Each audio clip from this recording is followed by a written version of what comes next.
अयोध्या के राम घाट पर बराबर में सरयू नदी है। सरयू नदी का जल जो है, ये सामने जो आप देख रहे हैं, ये वाटर ट्रीटमेंट प्लांट है।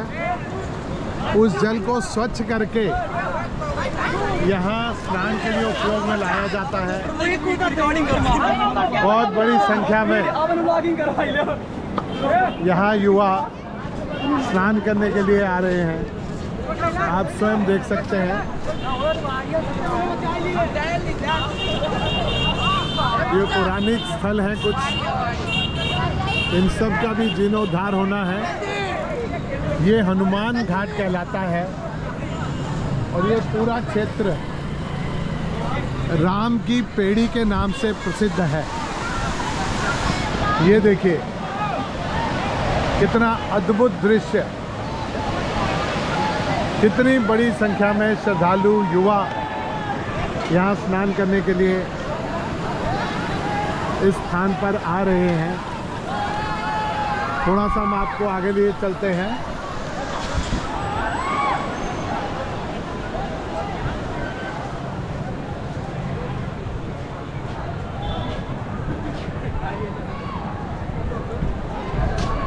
यही वो स्थान है जहाँ पर दीपावली पर दीपोत्सव होता है।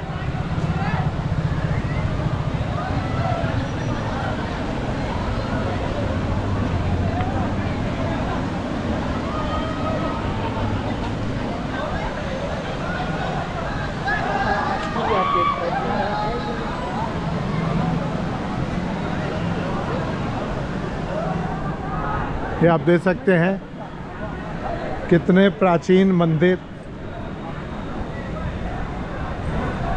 ये प्राचीन दीवारें,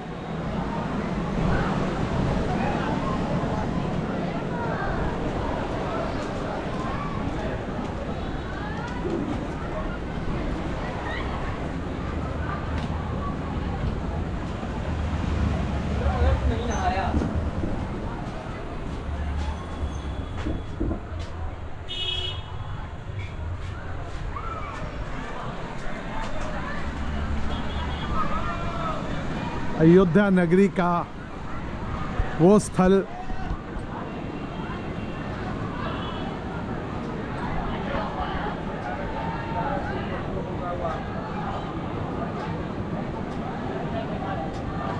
ये देखिए। आप यहीं रहते हैं जी? कितने वर्षों से आप यहाँ रह रहे हैं? हम तो 1987 से रह रहे हैं। अच्छा, तो ये जो सब जो बने हुए हैं, ये आश्रम है या घर है? आश्रम है सर। ये सब आश्रम है, सब प्राचीन आश्रम है। तो अभी क्या परिवर्तन आपने देखा 87 से और अब में, उसके बारे में बताइए। परिवर्तित हुआ, बहुत परिवर्तित हुआ।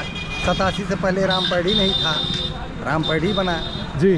और उसके बाद जो है फिर ये रामपेड़ी का जो है फिर सुंदरीकरण हुआ, रंगाई पुताई हुआ, घाटों का सुंदरीकरण हुआ। और जो सरयू का जल इतना स्वच्छ कैसे हो गया? ये स्वच्छ तो आज नहीं, आज से स्वच्छ है।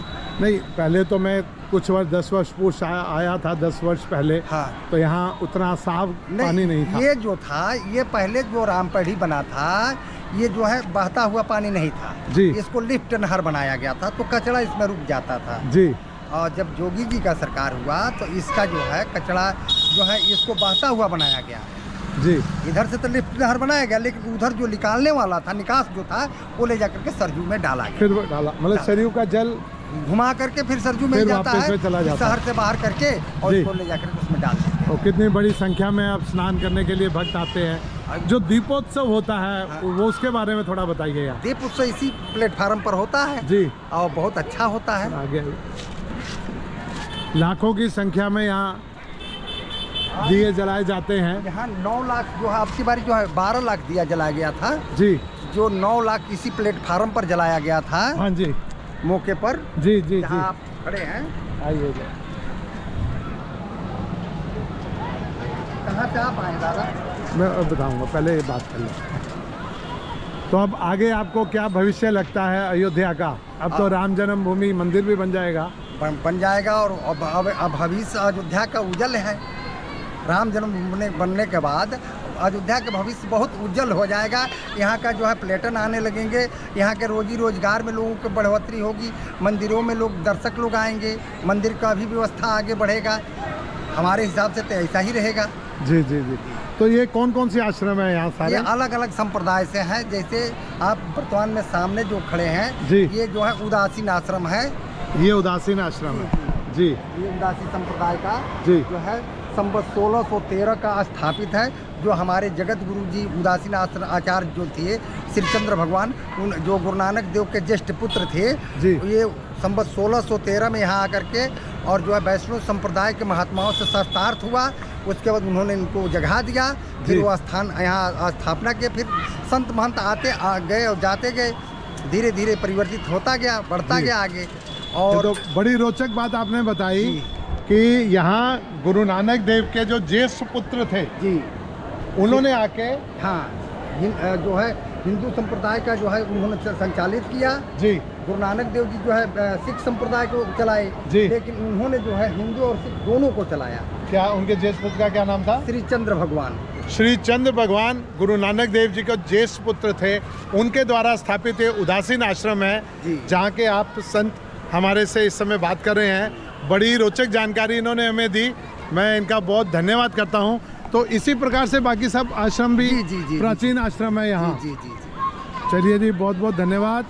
एक बार पुनः आप देख लीजिए राम की पैड़ी कितनी सुंदर, कितनी रमणीक। सच में मेरा भी मन कर रहा है कि मैं भी जाके यहाँ स्नान कर लूँ। और मैं आपको रात्रि में तो ये और भी खूबसूरत दिखता है जब ये पूरा प्रकाश में हो जाता है। चलिए, मैं निर्मल रतनलाल वैद्य राम की पेड़ी से आप सबका पुनः स्वागत करता हूं।